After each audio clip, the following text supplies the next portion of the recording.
Bueno, él es Sebastián Sánchez Amunátegui. Hola, Sebastián, ¿estás por ahí? Hola, ¿cómo estás, Kerim? Muchas Bien, ¿y gracias tú? por invitarme. No, gracias por aceptar.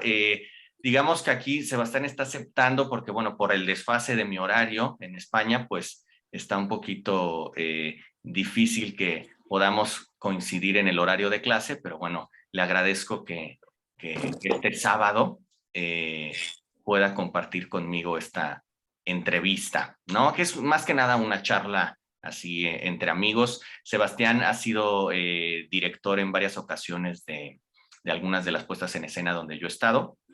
Y pues hoy quiero que conozcan un poquito más sobre él y sobre el teatro que Sebastián hace.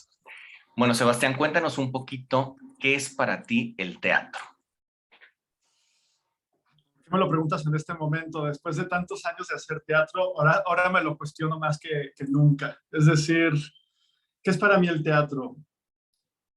Creo que el teatro sí es una disciplina que ha estado a lo largo de la historia y que nos ha ayudado como a confrontarnos como sociedad, a enfrentarnos con uno mismo. Y ahorita traigo mucho el dilema de, con todas estas nuevas tecnologías, con la realidad virtual, ¿qué va a pasar con el teatro? Como que cada vez me pregunto más qué es el teatro ahora, porque creo que la conexión entre público, entre espectadores y actores, escena, está cambiando radicalmente. Es decir, ¿se va a volver más preciado ir a ver un espectáculo en vivo o se va a volver, después de la realidad virtual, algo poco interesante? No sé, a mí me pasa un poco en lo personal que cada vez me aburro más de ir al teatro, por ejemplo, y de ver teatro. Cada vez siento que me transmite menos. Es decir, antes había como, era como una motivación muy fuerte, poder sentarte en una sala y empezar a respirar como, que eso pasaba mucho antes, que ya no pasa. Tú te sentabas como público y empezabas a notar que todo el público, si enganchabas con la obra, todo el mundo empezaba a respirar igual. Como que se sentía una ola entre el público, ¿no? Como que el movimiento se volvía, se unificaba. Creo que cada vez más hemos perdido ese contacto directo. Cada vez más necesitamos una cámara, un contacto virtual, digamos. Y creo que con la pandemia se está desarrollando más. Entonces, si me dicen que el teatro se va a convertir en una cosa tal vez virtual, te digo, ah, pues puede ser, pero yo no creo que eso ya sería teatro. Creo que el teatro sí es este contacto directo entre dos seres humanos, uno en el escenario y otro en el patio de butacas, digamos. Entonces, ¿qué es el teatro para mí? Ahorita no lo sé. Está bien que lo expongas porque, bueno, los que hacemos teatro tenemos momentos de crisis, ¿no? En algunas partes de nuestra vida, pues nos llega como estas reflexiones, ¿no? De que realmente estoy donde debo estar o también hay esa necesidad de transformación artística, ¿no? Y Claro. sobre eso que comentas, quería preguntarte si en pandemia, a inicios, a la mitad o en qué momento fue que decidiste hacer algún montaje para estos lares, como dices, ¿no? Como hiciste por Zoom, ¿no? Algunas cosas. Hice una obra que se presentó en Teatrix, en México. Hice una serie de obras para una plataforma que se inventó aquí en Ecuador, que se llamaba Escenarios RK, que fueron obras que se hicieron solo durante pandemia. Y cada una tuvo como un perfil distinto, es decir, la obra que se presentó en Teatrix, que se llama Febrero 33, es una obra que grabamos en una sala de teatro, puse público, la grabé a 5 cámaras y es una recreación de lo que vas a ver cuando te sientas en una sala de teatro a ver una obra, ¿no? Esa fue como la primera. Después hice también con una obra que se llama Puras Cosas Maravillosas, que es un monólogo interactivo, que creo que desde la escritura de ese texto permitía, este juego de la interacción con el público, permitía que con el Zoom se hiciera, ¿no? Es decir, y ahí le hicimos con el actor que hizo esta obra en Colombia y en Ecuador, y él la hizo encerrado en un cuarto de hotel. Entonces ahí la montamos, que fue interesante. Él puso varias cámaras, montamos su iluminación con las lámparas del espacio y él tenía una coreografía y se iba moviendo por la sala, por el cuarto, recreando todas las escenas y hacía participar el público a través de Zoom. Esa siento que fue la más lograda. La de febrero 33, ahí empezó como el cuestionamiento real de, empecé a meterle efectos de cine, empecé a tener una visión de edición, es decir, qué cámara va a estar viendo qué momento va a estar con ciertos colores, qué momento va a estar con el color normal, ¿no? Y entonces te das cuenta que ahí el ojo es más audiovisual, no es teatral, por más que yo haya hecho una obra de teatro. Pero mi decisión de dónde iba la cámara y qué momento de cada cámara ponía, eso ya cambia realmente. Y después las de escenario RK, las obras que hacíamos una al mes, esas realmente las llamábamos teatro, pero eran audiovisuales, es decir, había cambio de espacios, había efectos, había no música en vivo, digamos, o música que estuviera en la sala, sino que era contar una historia con principio y fin en distintas locaciones. Entonces siento que era la trampita de que como nadie sabe lo que es teatro virtual porque no existe, cada quien se puede inventar la definición que quiera. Entonces, para nosotros era teatro, pero pues, siento que era una trampa, ¿no? Entonces sí, como que tuve distintas experiencias y también me tocó hacer para el Teatro Sánchez Aguilar en Guayaquil los espectáculos de cabaret, que eso también era grabar el espectáculo, pero sin público. Entonces se volvía a hacer cabaret sin público es complejo, ¿no? No porque haya una interacción directa, pero sí porque hay una necesidad de la reacción del otro para seguir avanzando en el proceso en vivo de una obra de cabaret, ¿no? Entonces, ¿Será también porque como el tono a veces es un poquito más elevado, a cuadro se podría ver sobreactuado, quizás? ¿Habría ese temor o no? sí, pero mira, yo con lo de la sobreactuación, yo le perdí el miedo desde el primer momento. O sea, eso creo que en todas las obras hablé con los actores y les dije, no vamos a cambiar lo que vas a hacer, es decir, porque entonces se vuelve todavía más audiovisual, más cinematográfico, más, o sea, si vas a modular más la actuación para hacerla más chiquita porque es demasiado. Entonces un poco yo sí, excepto las de escenario RK que realmente te digo, las hice como si fuera un audiovisual. En las demás le pedí a los actores que se mantuvieran como si tuvieran público. Okay. Y sí, sí se ven sobreactuados, pero te digo, es también, o sea, no hay una definición. O sea, cada quien interpretó hacer este teatro virtual como quiso. Y entonces para mí pues es así de exaltado. Pero sí se ve exaltado, es decir, no hay un receptor, sí hay, pero diferido. Claro. Entonces la situación cambia. Sobre todo en la de cabaret es donde más notorio es, ¿no? El tema del receptor. Oye, Sebastián, y esto de hacer teatro en pandemia, por ejemplo, ¿tú crees que se deba a que el teatro realmente es necesario para la sociedad o es necesario para los que lo hacemos?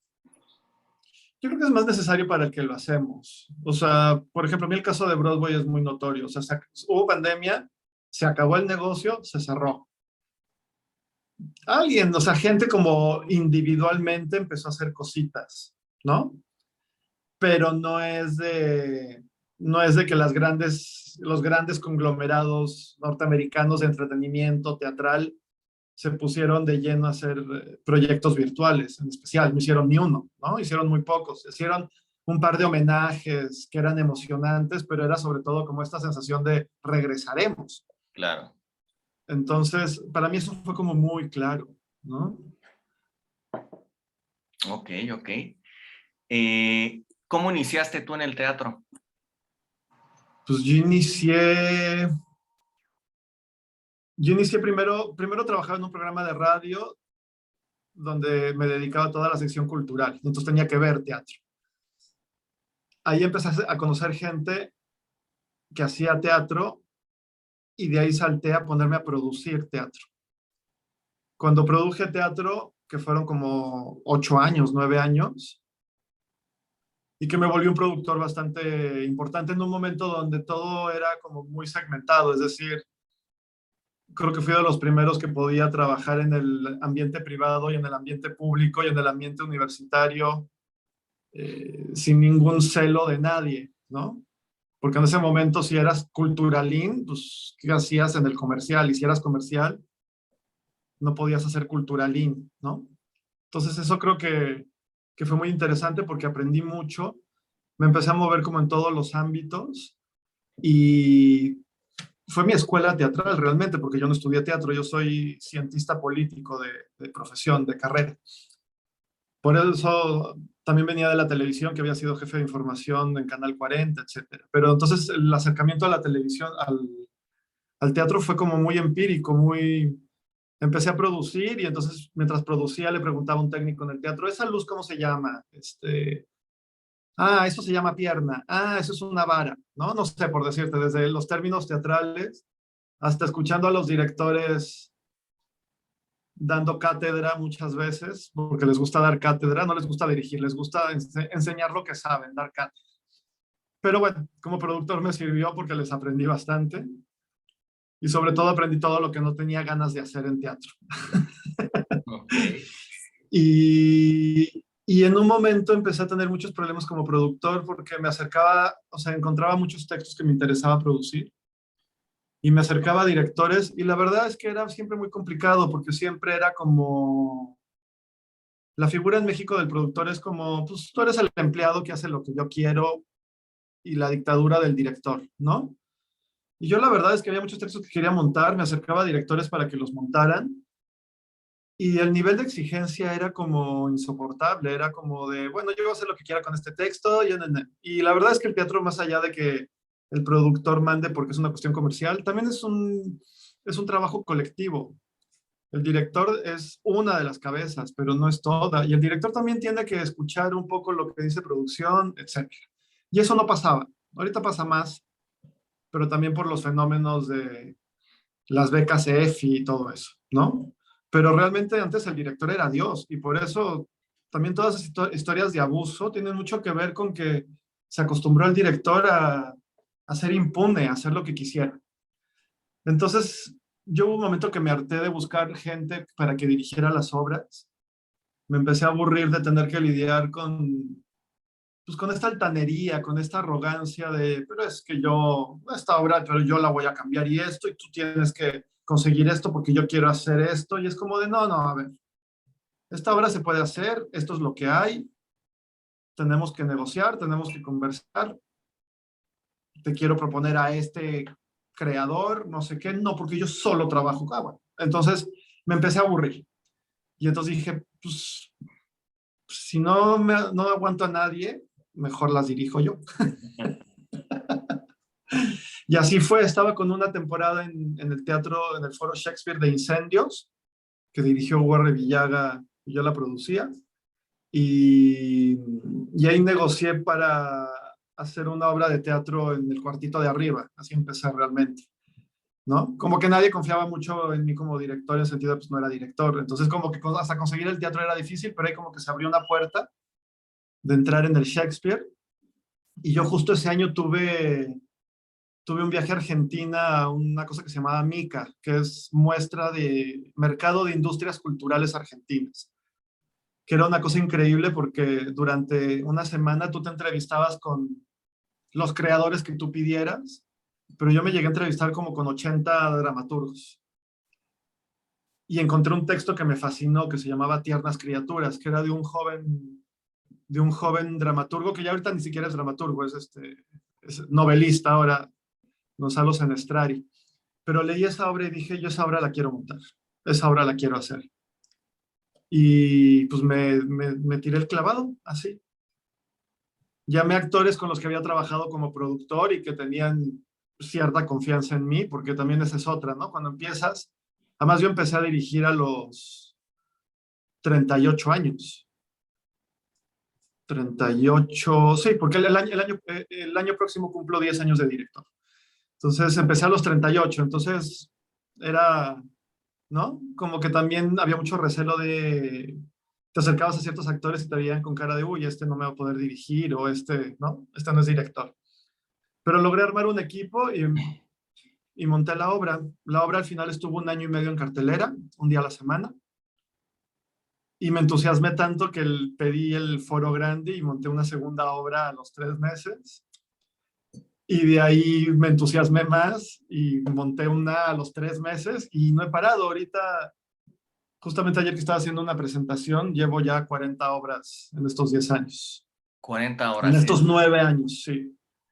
es impactante, ¿no? De dar ese salto, sobre todo yo siempre lo he visto como sobre todo en México, como un acto heroico, ¿no? Valiente, de Sí, pronto, porque te iba muy, muy bien como productor, ¿no? Y de sí. pronto decir, ok, pero no me llena completamente, ¿no? Quiero ahora entrarle en el lado creativo, que también considero yo que ser productor hay que ser bastante creativo, Pero por pero, supuesto. ¿no? Para los números también, para que te salgan las cuentas tienes que ser muy creativo, pero bueno, dar el brinco a dirigir, creo que fue un acto de mucha valentía y creo que no te arrepientes, ¿no, Sebastián? No, no, para nada, me encanta, me encanta. Te digo, ahorita tengo más crisis porque creo que ya se dispersa más también. Antes creo que era mucho más, antes digo en 10 años, pero era mucho más efectivo esta manera de llegar al espectador. Es decir, no había tantos distractores. Claro. Ahorita todo es un distractor. Uno mismo, o sea, yo ya empiezo a ver una obra y muchas veces ya me veo haciendo la trampa de sacando del bolsillo el celular para ver qué hora es o para ver quién escribió, porque ya nuestra atención necesitas ver cosas muy contundentes y la verdad es que yo creo que el teatro ya no es contundente. Que eso es culpa de todos nosotros, es decir, me incluyo, es decir, tienes que Quizás lograr que el espectador no se pierda. quizás hemos dejado de ser, a lo mejor soy muy drástico, pero de ser interesantes, Ujú. ¿no? Puede ser que tenemos que Sí. reconectar con algo que para que nos vean tiene que llamar la atención, ¿no? Porque como todo ya está visto y todo es tan rápido, tan ágil, pues, ¿no? Y, Si y cada vez digo, yo no digo que no hayas, evidentemente hay o sea, hay mucho texto, pero también ya cada vez nos engañamos más que necesitamos que sea efectivo, que tenga público. Entonces también nuestras narrativas empiezan a prostituirse un poco, empiezan a preocuparse de... Ayer fui a ver una obra española, por ejemplo, que se llama Perdidos, aquí en Guayaquil. Y la obra empezó y al 2 minutos dije, ah, es obra española que tiene una situación que se va a develar al final, eh, que todo el tiempo te van a llevar engañándote por un camino y el último texto te va a hacer darte cuenta que era el camino opuesto, ¿no?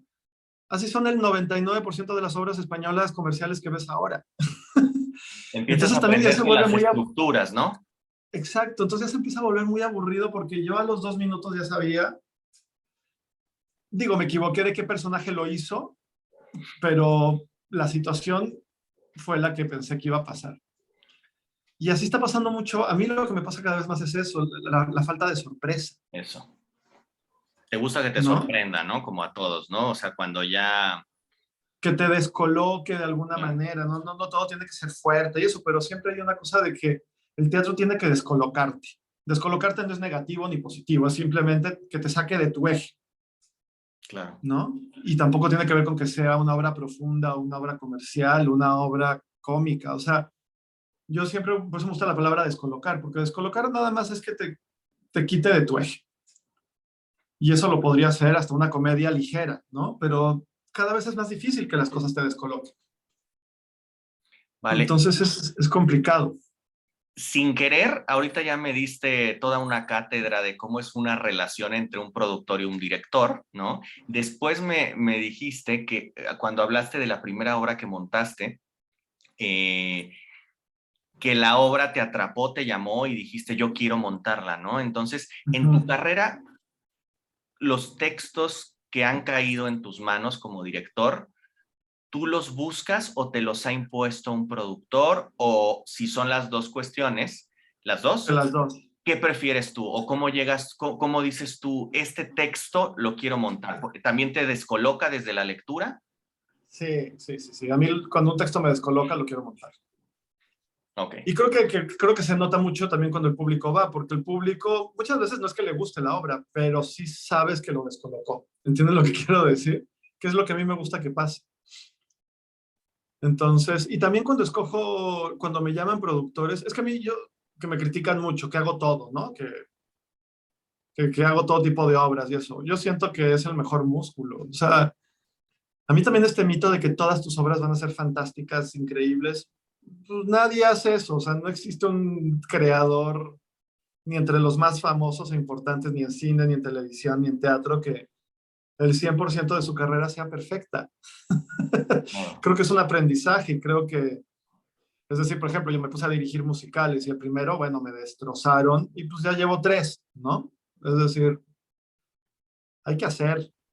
Entonces, muchas veces cuando me ofrecen un texto, también no es simplemente, ahí tal vez no es que me fascine el texto, pero tiene que haber un punto de riesgo, tiene que haber riesgo, tiene que haber algo o que no haya hecho o que tenga muchas carencias en ese rubro y pues hay que hacerlo.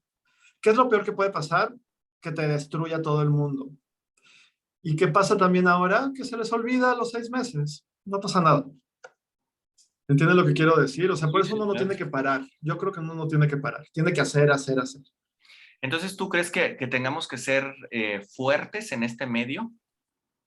Como hacernos un Sí. callito para que nos lastimen, porque bueno, ahorita hablas de la crítica, ¿no? Que de pronto, pues, eh, inevitablemente nos importa si sale una crítica en un periódico, como ahorita dijiste la palabra destrozar, ¿no? Que nos destroza nuestra puesta en escena, nuestro trabajo como directores, productores, actores, etcétera, como creadores, pues.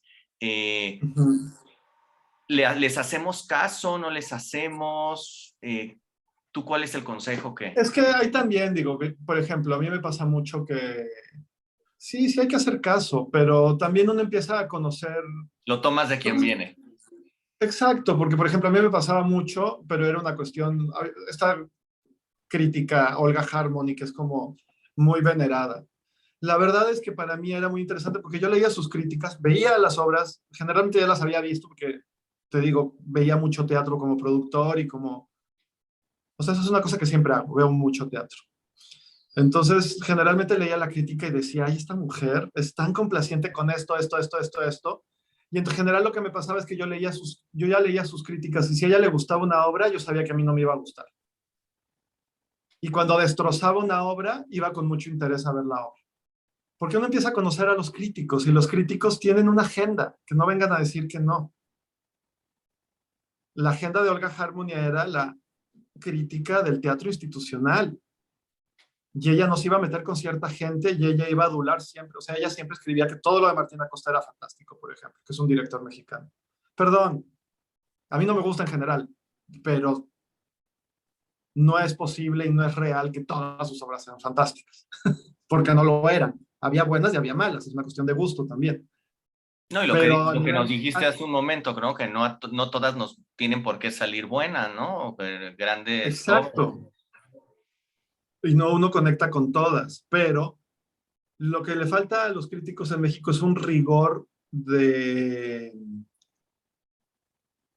Una cosa es que tú puedas decir, la obra es interesante, pero tiene problemas de ritmo, tiene problemas de. Puedes hacer un análisis y terminar concluyendo que aunque tenga todas esas falencias, la obra funciona o la obra no funciona. ¿Entiendes lo que quiero decir? Sí, sí, sí.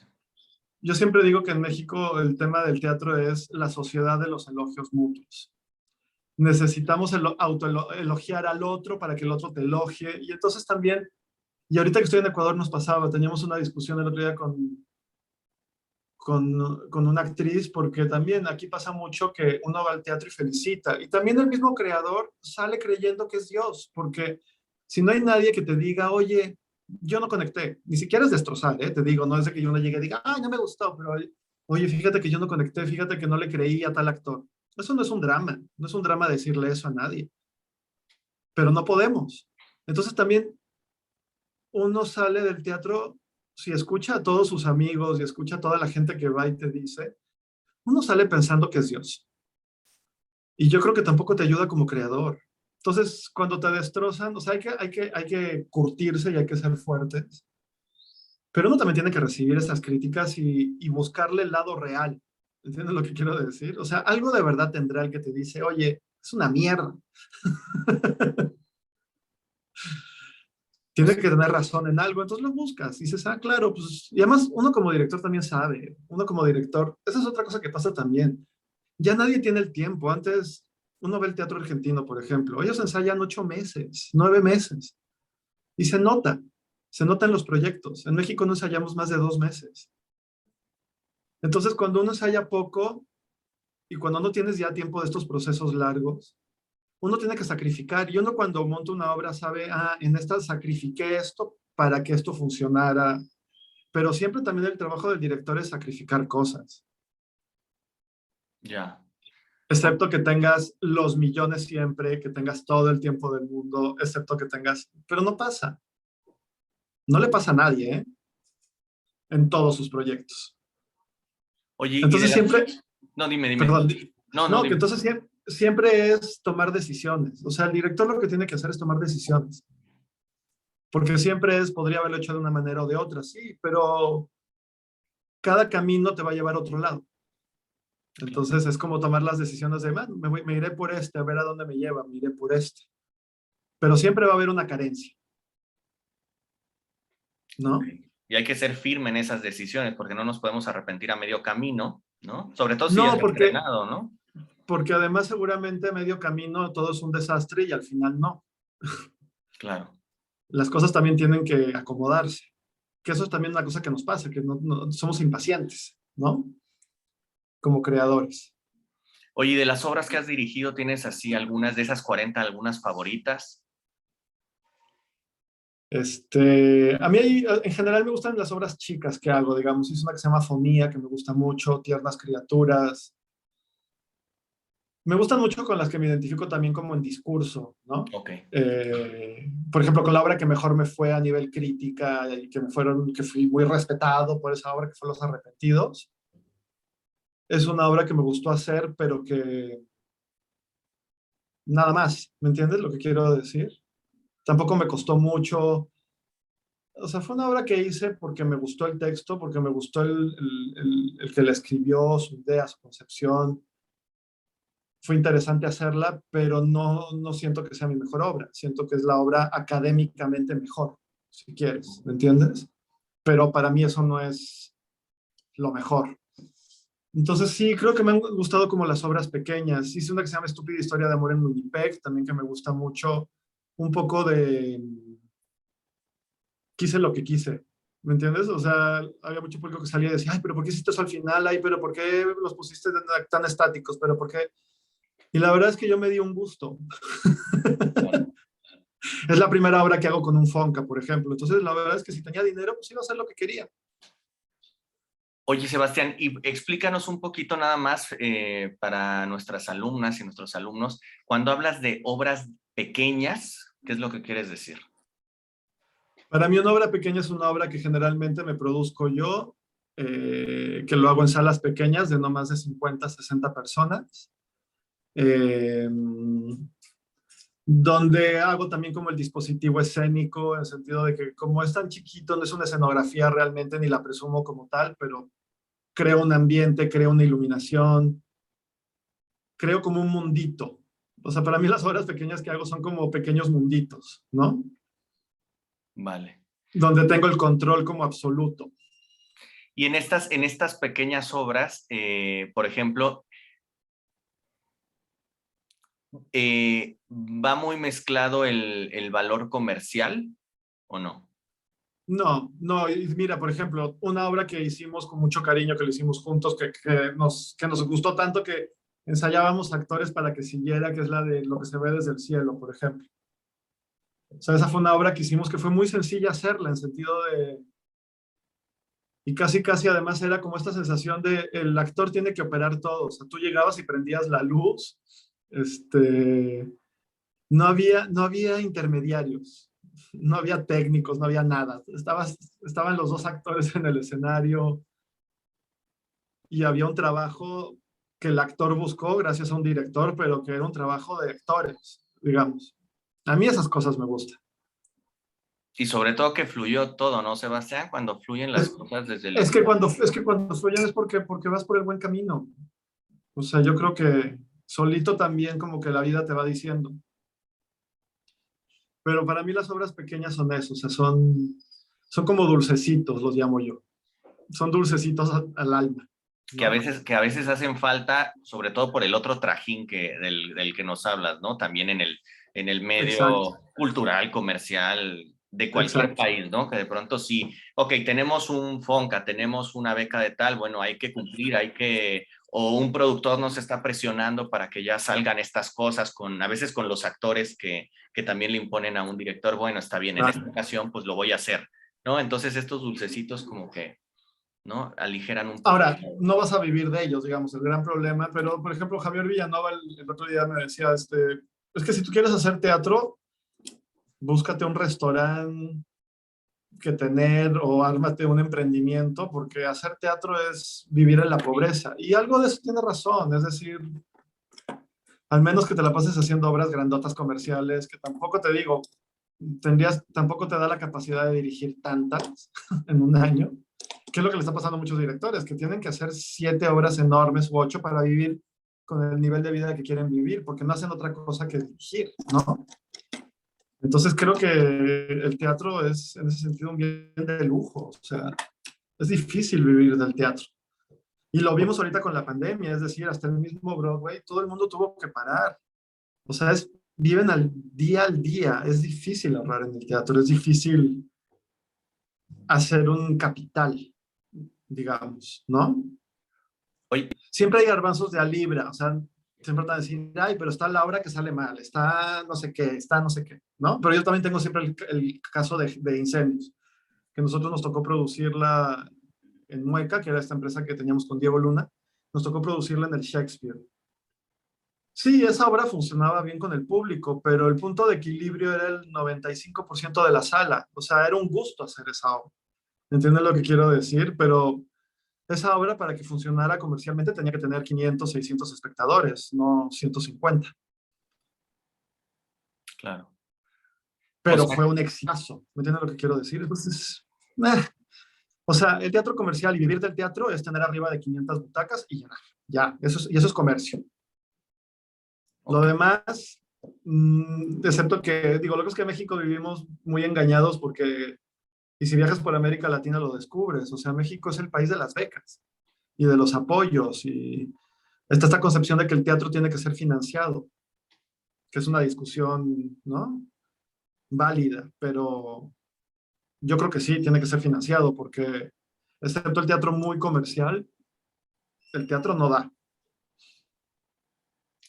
Ok, ¿tienes alguna obra favorita que no sea, o sea, ahora te acababa de preguntar sobre alguna que hayas dirigido tú, pero alguna obra favorita que tú hayas visto en cualquier país que te haya movido, que te hayan dado ganas de hacer más teatro gracias a esa obra, o que te Sea, en cambiara? general me pasa con el teatro argentino, que terminan siendo textos que monto. Es decir, yo la primera vez que vi La omisión de la familia Coleman, me quedé, o sea, me quedé sin aire. Y te digo, esa también fue de las primeras veces, me pasó con ese y con otro que se llama El loco y la camisa, que eran obras donde tú te sentabas en el público y en un momento era muy bonito porque escuchabas que todo el mundo respiraba al unísono.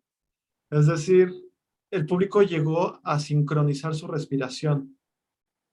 Y esa experiencia fue mágica para mí, ¿no? Y tiene que ver, y entonces como que me empecé a clavar más también en ver al público y cómo se mueve y cómo no se mueve cuando está atrapado. Cuando está atrapado en una obra es impresionante, pero es como, es un público que se estaciona, ¿no? Como que se hace un silencio en la sala y como que todo el mundo está ahí y empiezas a escuchar la respiración de todo el mundo. Eso me pasa mucho con el teatro argentino. Me pasaba porque creo que ya la nueva generación de teateros argentinos, la crisis, o sea, se acabó esa gloria del teatro argentino, ¿no? Que eran Veronés en su principio, porque ahorita me parece un director detestable. Él montó Arrepentidos, por ejemplo, en Argentina, de otra manera, ¿no? Pero sus primeras obras eran espectaculares. Tolcachir, con la visión de la familia Coleman. Tienen otra obra que se llama Tercer Cuerpo, que es una joya. El loco y la camisa de Nelson Valente. una que se llama Criminal de Javier Dolte, ¿no? Pero eran sus primeras obras, también era como su primer periodo de todos estos directores, que lo que pasa en Argentina, que hace muy interesante también la dramaturgia, es que ellos se encierran 8 meses a trabajar y a conversar con los actores, y casi todos esos textos de los que te estoy hablando vienen de procesos de ensayo, Okay. que el director aglutina y los convierte en textos, pero hay mucho de los actores. Entonces, siempre que ves esas obras dices, estos actores nacieron para hacer ese papel. Pues claro, Los estuvieron dramaturgos estaban involucrados, ahí presentes. estuvieron involucrados para esa escritura, ¿no? Y se nota. Entonces, también hay un proceso muy interesante de cómo se hace el teatro, que a mí me gusta mucho. Creo que se está acabando también. Para mí, por ejemplo, ese es el ejemplo claro de Argentina. Creo que Buenos Aires es la ciudad más teatral que yo conozco, real, auténtica, es decir, que no tiene que ver con el dinero. Porque Nueva York sí, Broadway, pero Broadway es una empresa. El West End es una empresa. Digo, en Alemania el teatro también es muy potente, pero en Buenos Aires está en el ADN del porteño. No sé si del argentino, no sé si en todo el país, pero en Buenos Aires el teatro, el teatro es parte de ellos y se nota. ¿Me entienden lo que quiero decir? Entonces, existe. Y la gente va al teatro porque es una necesidad.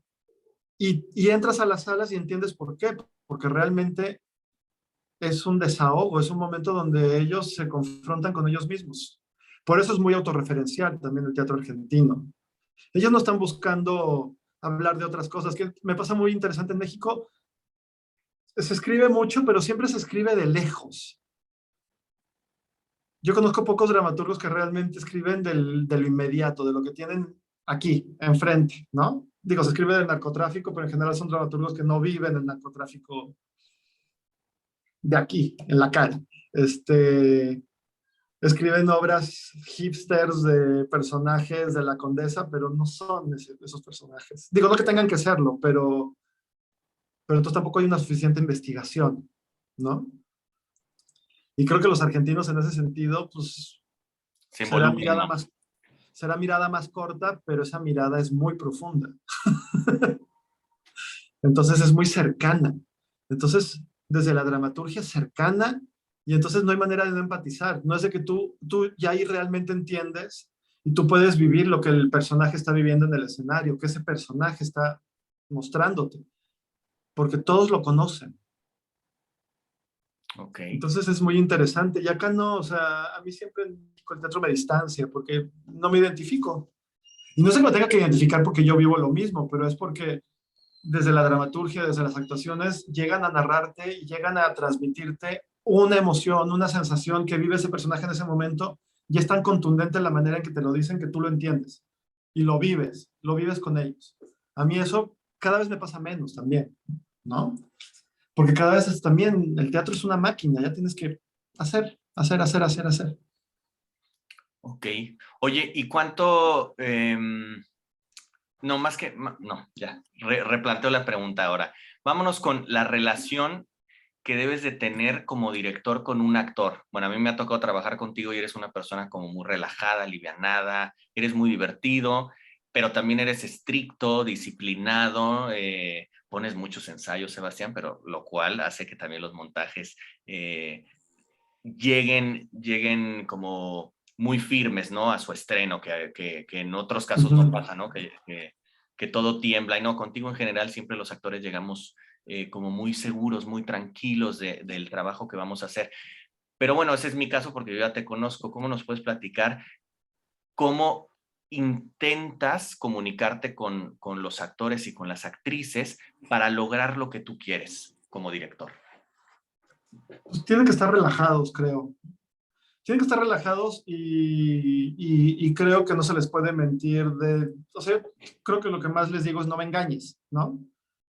O sea, no mezcles, o sea, te tienes que ir por acá y no me hagas un caminito porque te da miedo meterte por ese caminito, no me hagas otro caminito. Entonces, yo no es de que les esté diciendo qué hacer ni que les esté, pero creo que soy de los directores que más como que les prohíbe irse por el camino equivocado. No me gusta meterme mucho en el camino correcto en sentido de que el que está en escena es el actor. El que tiene que interiorizarlo y el que tiene que asimilarlo es el actor. Si el director lo tiene muy claro, qué bueno, pero el director no va. O sea, el director lo único que hace es ayudar a encaminarte y que tú encuentres tu camino. Que ese camino uno ya tiene claro qué es, ¿no?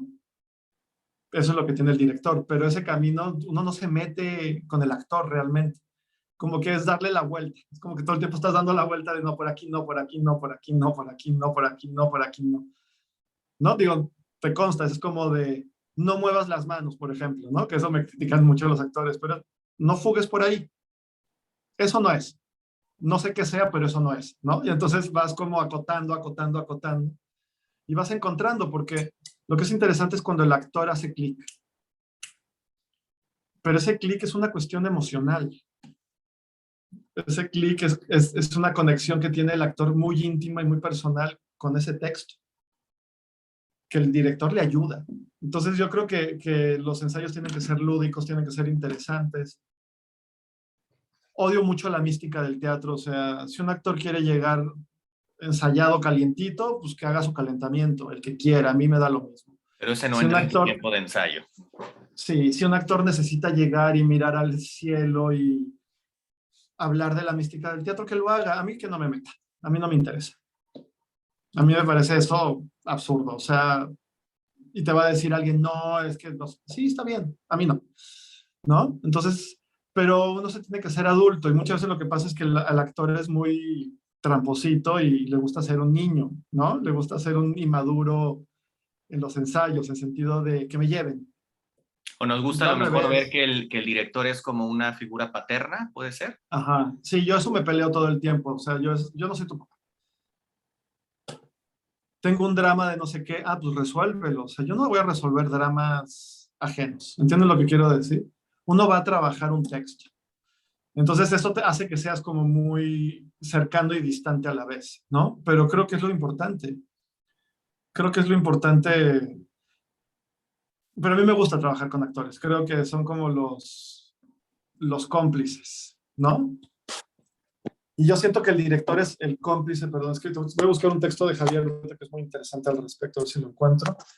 Pero creo que los actores y los directores es la mejor combinación. Siempre como que nos quieren rivalizar, pero en el fondo el director es el cómplice del actor afuera. Punto. Es el que puede decirte, oye, y ya si los conoces, oye, hoy echaste la flojera, hoy me mentiste, hoy estabas pensando en otra cosa, ¿no? Y es lo único que un director tendría que decir. Oye, Sebastián, ¿y qué tanto vas a tus funciones? Porque también aquí la cuestión es que sabemos que a veces uno abre la cartelera mexicana y tiene 5 puestas en escena al mismo tiempo. Entonces, bueno, no te puedes multiplicar en todas, pero bueno, también los que trabajamos contigo sabemos que estás siempre rondando. Tú ya dirigiste y podrías estar en tu casa viendo una película o una serie y no te presentas por ahí. O Caes sea, como espíritu en mis chocarrero. obras, Ajá. digamos, las que hago contigo, las que hago con otra gente, pero digamos que considero como mis obras, no de un productor externo, digamos, esas estoy todo el tiempo encima. No sé que vaya a diario y estoy ocupado, pero siempre me busco un momento para ir y también siempre dejo respirarlas. Tampoco soy un director que vaya a todas las funciones porque tampoco creo que sea sano. Es decir, a mí siempre me divierte y el nivel de complicidad que tengo con los actores, y te consta que siempre llego y me dicen, no, la semana pasada hicimos todas las travesuras que no pudimos hacer, Porque ¿no? Las venías últimas tú. 2 funciones, porque venías tú y me lo cuentan y creo que es importante. O sea, también es esta cosa del dramaturgo escribe el texto y lo pierde cuando el director lo dirige. Y el director pierde el texto cuando el actor lo presenta. Claro. Entonces uno lo que tiene que hacer es que también, porque el actor es modosito, es tramposito. O sea, hay un momento en que quieren resolver cosas que no tienen que ver. Entonces, no es de que tú tengas que ir a dar notas para... Tú lo único que tienes que hacer es acotar y recordarles cuál es el campo de acción de esa obra. Y que el actor siga explorando todo lo que quiere ahí, pero que no haga trampa, ¿no? Es decir, bueno, me pasó con un actor que conocemos que de una función a otra llegó y cambió un poco el personaje. Y yo inmediatamente que lo vi, llegué y le dije, o tu novio o tu mejor amigo, la persona que más confías, te dijo que no le gustó tu personaje, porque era notorio, ¿no? Pero la obra perdió todo el ritmo, la obra perdió, de que se notó que el público se aburrió en esa función, ¿no? Pero el actor cambió todo porque alguien le dijo, y sí lo amenacé y le dije, lo que sí es que aceptaste hacer esta obra y te quedas en este rango. Y si viene cualquier imbécil, sea tu mamá, a decirte que estás mal, pues entonces ve a hacer una obra con tu mamá, Claro. ¿no? Sí, al final, Entonces, como dices, es un trabajo en equipo y nosotros aceptamos estar con la figura es de un un... director que también pues tiene una autoridad y nos dice, a ver, mi visión es esta, ¿no? Si tú quieres hacer algo, como se dice en México, pues hazte tu pastorela, ¿no? Vete a otros lados o dirígete Ajá. tú. Entonces yo eso lo defiendo, yo la defiendo mucho eso sí, ¿no? Pues ya aceptaste, si no, vete. Y por eso también que aquí nos reíamos mucho con la productora que trabaja aquí en Ecuador, que yo aquí ya he corrido a 3 actores, por ejemplo, de 3 proyectos distintos. Y los he corrido uno un día antes del estreno Que y eso la es otra, rarísimo, ¿eh? Eso es rarísimo en ti, o sea, que algo habrán hecho. por eso, una semana antes. Pero lo que me pasó también es que me encontré con un productor que ella se voltea y le dice a los actores, oye, yo a ti te puedo matar en la ficción. O sea, yo puedo hacer un Shakespeare y si tengo que matar a Julieta porque es insoportable la actriz, la mato antes, no me importa. Digo, no es de que lo haga, pero a mí ese eslogan me gusta. Es decir, uno no es esclavo de nadie. Y uno no está sometido a nadie. Uno está ahí porque quiere hacer un trabajo en equipo y todo el mundo aporta y no hay nadie más que el otro, pero uno no es esclavo del actor, porque el actor ahí sí le gusta mucho jugar con ese doble rasero, digamos, ¿no? Como de, pero en el fondo estás a mi merced. Sí, pero todo el mundo es reemplazable. Sí, pero te mato. Te desaparezco en la ficción. Punto. Ok. Y creo que eso sí hay que hacerlo. O sea, así es. Las reglas tienen que estar claras. A mí lo que sí me gusta que te consta es como, yo siempre establezco las reglas. Nunca cambio las reglas a la mitad del proceso. A nivel de compromiso, a nivel de por dónde vamos. Puedo cambiar la obra 27 veces, el trazo y eso, pero yo no cambio el trato, digamos. En general, como que desde el primer momento le aviso al actor de, oye, esto va a ser complicado por esto, ¿no? Oye, Y ya. Sebastián, y en la relación, por ejemplo, director con creativos, ¿cómo debería ser? El ideal, pues, o sea, cómo le expone un director a un vestuarista o a una escenógrafa su idea. A mí me gusta como platicarles una idea y ver qué proponen. Ok, Si siento que no va por ahí, ya empiezo a meter referencias. ok. Pero en general, nada más doy como un estado de ánimo, una sensación, un no sé qué. Y después sí estoy muy preocupado de nunca ser esclavo de una escenografía, nunca ser esclavo de, en sentido de, no voy a sacrificar un trazo porque me quieres poner una torre más bonita o sea, el escenario siempre tiene que estar en servicio del actor, en ese sentido, ¿no? Que eso es lo más No el importante actor. de tu trabajo, lo que se ha visto, ¿no? O sea, como que defiendes mucho, por eso empecé primero con las áreas de dramaturgia y actor y actores, pues, Ajá. porque siempre se nota que tú estás al servicio de estos dos elementos, ¿no? Que Ujú, normalmente en tu carrera lo que has buscado es un buen texto y que el actor salga adelante con ese texto, ¿no? Que se cuente la ajá. historia bien y lo demás, bueno, pues al final te funciona, ¿no? Y también has tenido obras con escenografías espectaculares, pero al final creo que lo que dices es lo que uno ve, ¿no? Que Ujú. el Sí. actor cuente la historia, pues. Y creo que la luz es mucho más importante que la escenografía, por ejemplo, y lo has visto también, o sea, yo me preocupa más que la iluminación, o sea, yo sí podría hacer una obra con un texto, con actores y con luz, no necesito más, Ok, ¿no? O sea, la escenografía siempre me sale sobrando un poquito. ok. Oye, Sebastián, y para cerrar un poquito esta charla, ¿tienes alguna actriz, algún actor con la que te gustaría trabajar o con el que te gustaría trabajar? Puede ser, o sea, puedes pensar en, no sé, en alguien en Londres o en Estados Unidos o, bueno, también en Latinoamérica, quien quieras tú. Fíjate que no, no lo pienso así nunca, ¿eh? Como que siempre es de, o veo a alguien que digo, ah, quiero trabajar con él, y lo busco, o yo sí siempre soy muy abierto para conocer gente nueva de, ¿a quién me propones? ¿No?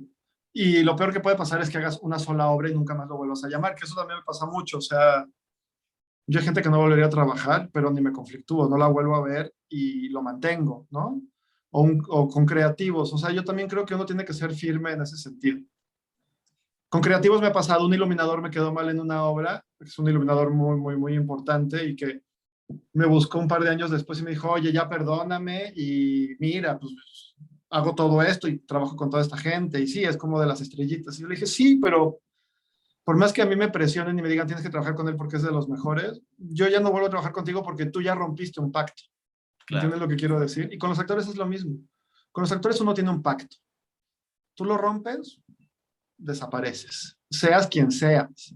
Y ese sí lo he cumplido. Yo con los actores que siento que fueron deshonestos, no vuelvo a trabajar. Y sin Pero embargo, con no, otros vas creando como una familia, ¿no? Que también por ahí, así como claro. existen las chicas Almodóvar, por ahí algunos actores dicen, no, yo soy actor de Sebastián Sánchez Amunátegui, ¿no? ¿Por qué? Porque se ha repetido en varias puestas, en varias experiencias, porque también, bueno, pues como dices, es un trabajo en equipo y se crean familias, ¿no? Dices, mejor voy a trabajar Claro. con alguien con el que me siento cómodo que con alguien que a ver lo que las malas lenguas dicen, ¿no? Que también se sabe todo ya en este medio. Pero más porque es gozoso. O sea, hay con actores que dices, bueno, pero en este te va a costar esto, entonces hay que trabajar este lado porque quiero que hagas esto, pero si es un challenge para ti hacer ese personaje, pero entonces va a haber que trabajar esto. Y eso ya no lo puedes hacer con alguien que no conoces o con alguien que no tienes química. Entonces también este trabajo tiene que ver con química, o sea, tiene que ver con que uno tiene que tener química con la gente que trabaja. Uno puede hacer un proyecto con alguien que no, pero ya termina y no creo que vuelvas a repetirlo, ¿me entiendes? Y tampoco queda como en tu memoria. A mí por eso también me gusta hacer de todo, porque creo que es importante uno hacer las cosas que no le gusta, pero también siempre aprender de las que no le gustan, ¿no? Oye, Sebastián, y para cerrar, ¿algún consejo que le quieras dar a un joven que se quiera dedicar al teatro en cualquiera de sus áreas? Entonces, mira, te quería leer un texto que escribió ¿Vale? Javier Dolte, que para mí es como, yo lo leí y dije, este texto me representa, es como que lo hubiera escrito yo. Digo, él lo escribe muy bien porque un drama que yo tengo en mi vida es que yo soy incapaz de escribir, pero una línea. Entonces, yo por eso dependo tanto de la dramaturgia, ¿no? O sea, yo no soy dramaturgo ni tengo estas ambiciones de voy a ser dramaturgo. Y tampoco soy alguien paciente de hacer estos procesos de ir escribiendo con los actores, no. A mí sí me gusta tener ya un punto de partida. En ese sentido soy muy convencional como director. Pero entonces este es el texto que escribió Dolte. Es un fragmentito de una entrevista. Creo que el arte, y el teatro es un arte, no debe anhelar ningún tipo de perfección. Para que los actores puedan crear juntos en el escenario, deben vincularse de una manera diferente o como se vinculan en la vida. Hay que pasar de un grupo social a un equipo de trabajo. Ese es el trabajo del director. En los ensayos no hago lectura de texto, no lo analizo. La comprensión es el punto de llegada, no de partida. Creo que uno no hace una obra porque le entiende, sino porque le gusta. Ensaya para descubrir qué estoy diciendo. El último eslabón de la cadena es cuando aparece el público. No me interesa meterme en la psicología del actor, sí en su universo emocional. Quiero conocer cómo se vinculan sus emociones. Trato de crear lo que se llama el ánimo de la escena y de velar por conservar el misterio, que no significa ir a ciegas, sino conservar el poder de seducción del texto hacia los actores. Pues mejor cierre no pudo haber, Sebastián. Te lo voy a mandar para que lo tengas Vale. porque creo que es eso, ¿no? Vale, pues mil gracias, Sebastián. Creo que hemos aprendido mucho, sobre todo porque eres una persona que está ahí en el medio, que sabe lo que hace y que disfruta lo que haces.